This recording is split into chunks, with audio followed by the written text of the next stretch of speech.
Bartlett, questions for him? Well, your senior day went pretty well. Talk about that and just your whole career here. What pretty good cap on at least from the home portion. You still got work to do, but let's talk about that a little bit. Absolutely. It was just a great experience. Before the game, just being kind of an emotional mind frame because, like, when I walked and I saw my family on the field and I shook Coach Brown's hand, I kind of got a flashback of all my time here, all the years I spent here, all the seasons, stuff like that, all the work I put in. It was pretty emotional. And then to cap that off with a dominant win over Cincinnati, it just felt really good. I'm happy. I'm proud of the time I spent with my guys. It's been a really good experience. You know, in college careers, a lot of times guys will say, well, it just flew by like that.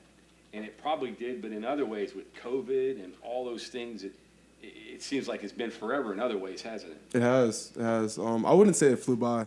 There's definitely a lot of defining moments in there where I feel like time was going a little bit slower than most people would say, but Yeah. it's been quite a ride. Yeah. Do you have another year? I do. Anything about that yet? Or? There's decisions I'll make later on, more focused on this week in the bowl game to come after that. What do you think about those guys that play college football for 7 or 8 years? You know, you've heard these stories about these guys that are like almost 30 that have got this year or that. I mean, Yeah. I mean, after a while, you gotta get on with your life, right? Yeah, 7 or 8 years playing football, college football is pretty wild. Personally, I think that, but hey, if you love the sport and that's the opportunity to play it, do what you got to do. At least NIL now helps that a little bit. Yeah. Jared, from a statistical standpoint, your game Saturday doesn't necessarily stand out, but both Neil and Coach Leslie were saying they thought it was maybe your best game of the year. Take us through how that happened. I mean, obviously they commended you a lot for fitting the run, but what went right for you specifically on Saturday? I mean, a lot of times you can play a good game and not necessarily show up in the stat sheet. Doing your job, having leverage, being in the right spot in coverage. Although I might not be making the play, maybe I'm setting other guys up to be in position to make plays, things like that. Is it easier to accept that now than maybe what it would have been a couple of years ago, you know, now that you're, I guess, a little bit more experienced? Yeah, because, I mean, every game's not going to be a National Player of the Week game, a Big 12 Player of the Week game. And you just got to accept that sometimes. I mean, yeah, I'd like to show up on the stat sheet a lot more, but at the end of the day, as long as we get the win, that's all that really matters. You're out there playing, and you're doing your thing. You got your responsibilities, but everybody has their responsibilities in the defense, and you study it later. What do you see from a guy like Cutter, and how has he gotten better over the last, say, 3 or 4 weeks? What are you seeing from him?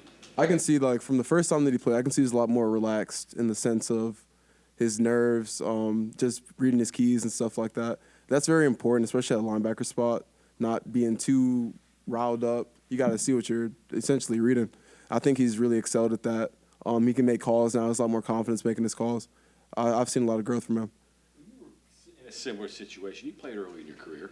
I mean, there's a lot going on there that you probably, now you look back on it and go, wow, I got through it, but do you see that from him? Do you help him out a little bit? Do you tell him? Yeah, well, the thing is with him, I played 4 games my true freshman year.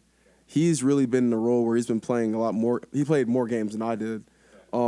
He's got guys like Lee next to him. He's got me next to him. That's why that confidence can really build and grow because he has guys that are older that can kind of lead him through that. My first year here, it was really the first year of this defense. So guys necessarily weren't as confident making the calls and stuff like that. So it's a completely different scenario, I feel like. You guys were just kind of running around until you could figure out what was going on? Yep. Yeah.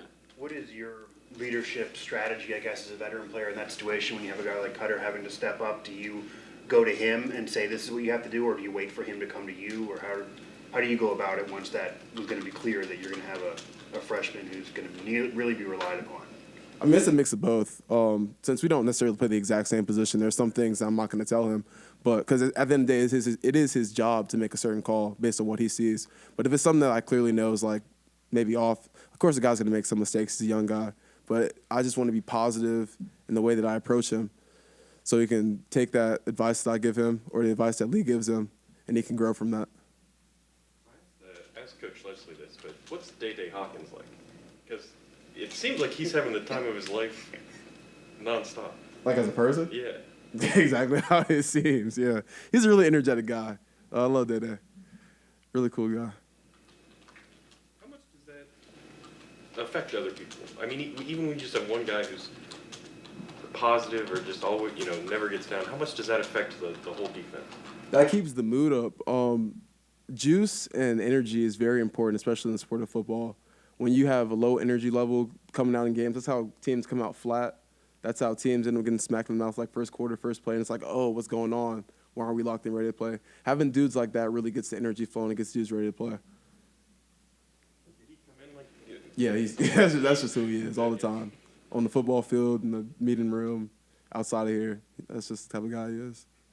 Pattern for the defense has been, play okay or struggle a little bit, have a stretch where you play really well, and maybe struggle a little bit again, and now you're back on a stretch where you're playing pretty well.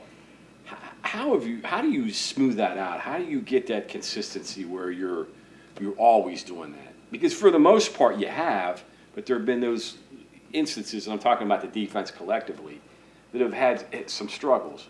Why has that been, you think? Well, the football season's a long season. At times, mistakes are going to be made. Adversity is just part of life, part of like playing football, the sport. It isn't necessarily why those things are happening. It's what you do to respond to that. And I feel like we've always responded really well throughout the season. How do you build off that? You take this good performance.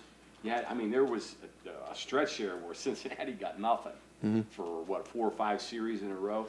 How do you build on that and continue that through to Baylor and then the bowl game? Just repeating our best, repeating our technique, repeating what we do. We don't need to change anything. Like as far as our mindset, we base our defense off effort, aggression, and playing together, and that's all we got to do to repeat that. Are you one of those guys that will go back and say, "Dang, we would have just done this against Houston, or we would have done this against Oklahoma State in the fourth quarter. Things could be considerably different." Are you one of those guys? Well, it's hard to say nobody thinks about that. I try not to think about that as much, but it's kind of hard. But you can't live in the past. Regrets are doing nothing but holding you back at the end of the day, so, yeah.